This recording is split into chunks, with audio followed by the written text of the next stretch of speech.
750만 제외 동포의 동향을 통신원과 현지 방송인에게 들어보는 시간입니다. 오늘은 뉴질랜드로 갑니다. 현지 교민신문입니다. 코리아 포스트의 김수동 기자 만나겠습니다. 김 기자님 안녕하십니까?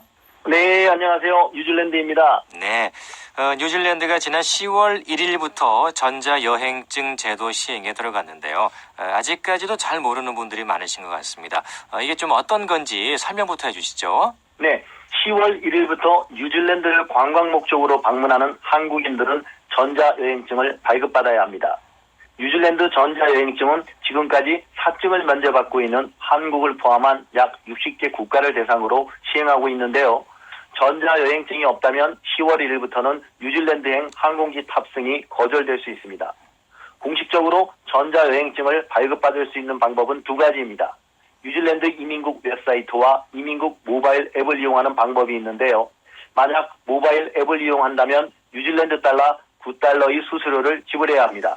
모바일 앱을 이용할 때에는 여권을 준비하고 핸드폰 카메라로 여권과 본인 사진을 촬영해서 올리는 절차가 있습니다. 그리고 결제를 위한 비자나 마스터카드도 필요한데요. 발급 시간은 신청 후 최장 72시간까지 걸릴 수 있다고 합니다. 빠르면 10분 후에도 발급된다고 하지만 미리 신청하는 것을 추천드립니다. 네, 미리미리 신청하는 게 제일 중요할 것 같습니다. 그런데 이 발급 비용을 최대 10배씩 받는 그런 가짜 사이트들이 있어서 주의해야 된다면서요? 네, 그렇습니다. 뉴질랜드 관광산업청은 가짜 웹사이트에서 사기를 당한 다수의 피해자를 확인하고 조사에 들어갔다고 밝혔습니다. 가짜 웹사이트에서는 최대 10배의 처리 비용을 청구했다고 하는데요. 피해를 입은 사람들은 금전적인 손해도 입었지만 전자여행증이 없어 자칫 비행기 탑승이 거부될 수 있다고 주의를 당부했습니다.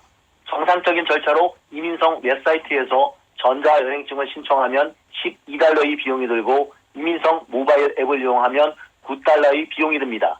그리고 신청 후 이메일로 전자여행증을 받아야 합니다. 피해를 당한 한 여성은 호주에서 전자여행증을 신청했다고 생각했지만 이메일을 통해 전자여행증을 받지 못한 사실을 뒤늦게 알고 사기를 당한 것을 알게 되었다고 합니다. 이에 대해서 정부는 전자여행증을 발급받을 수 있는 곳은 뉴질랜드 이민성 웹사이트와 이민성 모바일 앱뿐이라고 강조하고 신청 후 반드시 이메일로 전자여행증을 확인해야 한다고 밝혔습니다. 네, 뉴질랜드 이민성 맞는지 확인하시고 또 반드시 이메일로 전자여행증을 받으셔야 한다는 겁니다. 신청만 한다고 끝나는 게 아니라는 거예요. 자, 다음 소식 보겠습니다. 김수동 기자께서는 그 10월 초에 한국에서 세계 한인 언론인 대회 열렸는데 여기 취재차 다녀가셨다면서요? 예. 얼마 만에 오신 건지 또 다녀가시면서 어떠셨습니까? 네, 오랜만에 다시 찾은 고국은 정말 좋았습니다. 화창한 날씨와 함께 그동안 보지 못했던 가족들을 만나서 정말 반가웠는데요. 제가 한국을 방문한 목적은 세계 한인 언론인들이 고국에 모여 네트워크를 다지고 현안에 대해 논의하는 제9회 세계 한인 언론인 국제 심포지엄이 지난 7일 서울 힐튼 호텔에서 5일간의 일정으로 열렸습니다. 전용창 회장은 교회사에서 이번 대회에서는 한반도 평화 정책을 위해 재외동포 언론이 무엇을 해야 할지, 내년에 실시될 제21대 총선에서 재외 국민의 투표 참여율을 어떻게 높일지 등을 놓고 머리를 맞대는 시간을 마련한다며 이는 750만 재외동포와 대한민국을 잇는 유일한 채널인 한인 언론의 역할이라고 말했습니다. 행사는 세계 40개국 180여 개 한글 미디어를 운영하는 세계 한인 언론 협회에서 주최를 했는데요. 주제는 한반도 평화 정책을 위한 재외동포와 언론의 역할, 그리고 21대 대한민국 총선과 대한민국 국민의 입장이라는 주제로 열렸습니다. 그 밖에 경남 산청군과 진주시를 방문해 한방약초 축제와 유등축제 현장을 취재하고 함양군 산삼 엑스포 준비 현장을 미리 돌아보는 일정으로 마무리되었습니다. 네, 또 오랜만에 한국에 오셨고 날씨도 좋아서 더 좋지 않았을까 싶습니다. 그리고 이제 전국체육대회 100회 대회가 또 있었는데 뉴질랜드 동포 선수단도 좋은 경험을 가졌죠? 네, 그렇습니다. 서울에서 개최된 제100회 전국체육대회에서 뉴질랜드 선수단이 제외 동포 부분에서 종합 7위에 올랐습니다. 지난 10월 4일부터 7일간의 일정으로 열린 전국체전은 17개 시도시 선수단과 18개 국가의 제외동포 선수단 등 3만여 명이 참여한 스포츠 축제의 한마당이었습니다. 120명의 선수단을 파견한 뉴질랜드 선수단은 골프와 축구 등 총 9개 종목에 참가해 금메달 1개와 은메달 2개, 동메달 5개, 총 8개의 메달을 획득하며 제외동포 부분에서 종합 7위 자리에 올랐습니다. 네, 뜻있는 시간이 아니었나 싶습니다. 그리고 뉴질랜드 남섬을 대표하는 대도시 하면 또 크라이스트 처치를 꼽을 수 있는데 여기에서 한국계 시의원이 처음으로 탄생했다면서요? 네, 그렇습니다. 뉴질랜드 남섬의 도시 크라이스트처치 지방선거에서 한국계 시의원이 처음 탄생했습니다. 리카턴 지역구 시의원의 도전에 성공한 주인공은 캔서린 주, 한국 이름은 주영은 씨입니다. 주 후보는 2282표를 받으며 안소니 상대 후보를 따돌리면서 처음으로 한국계 시의원으로 당선되었습니다. 주영은 당선자는 지난 3년간 구의원으로 활동한 바 있는데요. 이번에는 시의원으로 많은 활동을 기대해봅니다. 또한 당선자의 언니 린다 첸, 한국명으로는 주다은 씨 역시 구의원으로 당선되며 화제가 되었습니다. 이들 자매들은 3년 전에도 나란히 구의원으로의 동반 당선되면서 교민사회는 물론 현지 사회에서도 크게 화제가 된 바 있습니다. 네, 정치인 가족이 됐네요. 주영은, 주다은 씨. 두 의원들이 뉴질랜드 또 우리 한인계를 위해서 열심히 애써주시기 바랍니다. 반면에 또 오클랜드 하면 뉴질랜드 북섬의 최대 도시이고 또 한인들이 가장 많이 살고 있는 곳이기도 한데 현지 청소년들에게 또 우리 한식을 알리고 또 그러면서 도시락까지 제공한 행사가 있었다면서요. 네, 그렇습니다. 오클랜드 인근 4개 학교에 한식을 점심으로 제공하는 행사가 뉴질랜드 한식협회 주관으로 지난 9월 뉴질랜드 학생을 대상으로 진행했습니다. 이 행사는 미래의 한식 고객인 뉴질랜드 학생들에게 알바니 시니어 하이스쿨을 시작으로 로즈미니 칼리지, 웨슬렉 고등학교까지 14일 동안 2,000여 개의 도시락을 학교 측에 무료로 전달해 최소의 비용으로 학생들에게 전달되어 한식을 알리는 소중한 시간을 가졌습니다.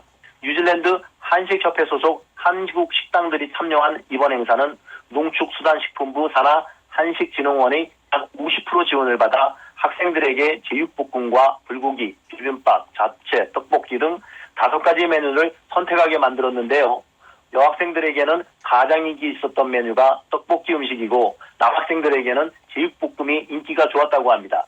이번 행사를 통해서 한식을 처음 접해보았다는 로즈미니 칼리지 마이클 학생은 지금까지 한 번도 한식을 먹어본 적이 없어서 망설였는데 불고기 음식을 맛보고 많이 놀랐다며 전혀 외국 음식이라고 생각이 안 들 정도로 맛과 음식이 훌륭했다고 말하며 부모님과 함께 이번 주말 한식당을 방문해서 불고기 음식을 다시 한번 가족들과 맛보고 싶다고 말했습니다.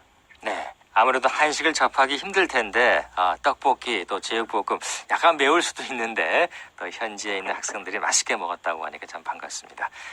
그리고 재외동포 청소년을 대상으로 하는 꿈 발표 제전이 있었는데요. 여기에서 뉴질랜드 학생이 대상을 받았다는 소식이에요. 네, 그렇습니다. 지난 18일 서울에서 열린 세계 재외동포 청소년 꿈 발표 대전에서 뉴질랜드 대표로 참가한 김평환 학생이 1위를 차지했습니다. 김평환 학생은 뉴질랜드 한민족 한글학교 학생으로 꿈이냐 직업이냐라는 제목을 갖고 특유의 성대묘사로 청중을 사로잡았는데요. 웰컴 베이비를 외치며 산부인과 의사가 되기 위한 본인이 구체적인 노력을 차분하면서도 야무지게 발표해 좋은 성적을 거두었습니다. 이번 행사를 주최한 나의 꿈 국제대단은 미국 휴스턴에 본부를 두고 지난 2012년에 설립된 비영리 민간단체입니다. 현재 48개국의 한국계 청소년들이 한국어로 자신의 꿈을 발표하며 세계 재외동포 청소년 네트워크를 형성하고 있습니다. 이번 세계대회는 지역 예선을 통과한 12개국 15명이 초청되어서 2박 3일간의 일정으로 모국을 경험하며 꿈과 우정을 나누었습니다. 네, 꿈 발표 제전 소식이었고요. 그리고 오클랜드에서 또 펼쳐지는 큰 축제죠. 마라톤 대회 54개국 무려 15,000여 명이 참가하는 아주 큰 행사로 치러졌다면서요. 네, 해마다 열리고 있는 ASB 오클랜드 마라톤 대회가 지난 20일 오전 데버폰트에서 힘차게 출발했습니다. 총 54개국 15,000여 명의 참가자와 750여 명의 자원봉사자들이 함께한 이날 행사는 오클랜드에서 열리는 가장 큰 행사 중 하나인데요.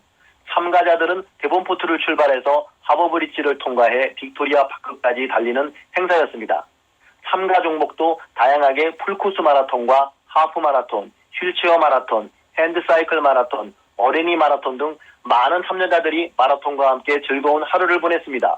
최연소 참가자는 5살이고 최고령 참가자는 85세로 전문 선수부터 아마추어, 일반인까지 다양한 참가자들이 하루를 즐겁게 스포츠와 함께했습니다.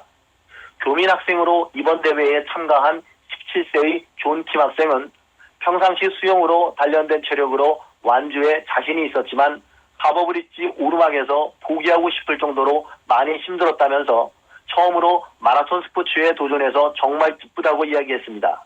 또한 평소에 꿈꿨던 하버브리지를 뛰어서 건너서 평생 잊지 못할 추억을 만들었고 소아 암 돕기 펀드를 개인 참가자에게 기부해준 많은 사람들에게 감사드리며 이번에 모금된 금액 537달러는 전액 소아암 돕기로 기부되었다고 밝혔습니다. 네. 자신의 또 한계를 이겨내고 또 좋은 일에 모금까지 또 한다고 하니까 존킴 학생에게 평생에 남을 멋진 추억이 되지 않았을까 싶네요. 다양한 소식 잘 들었습니다. 고맙습니다. 네, 감사합니다. 네, 지금까지 뉴질랜드 오클랜드에서 한인신문 코리아 포스트의 김수동 기자였습니다.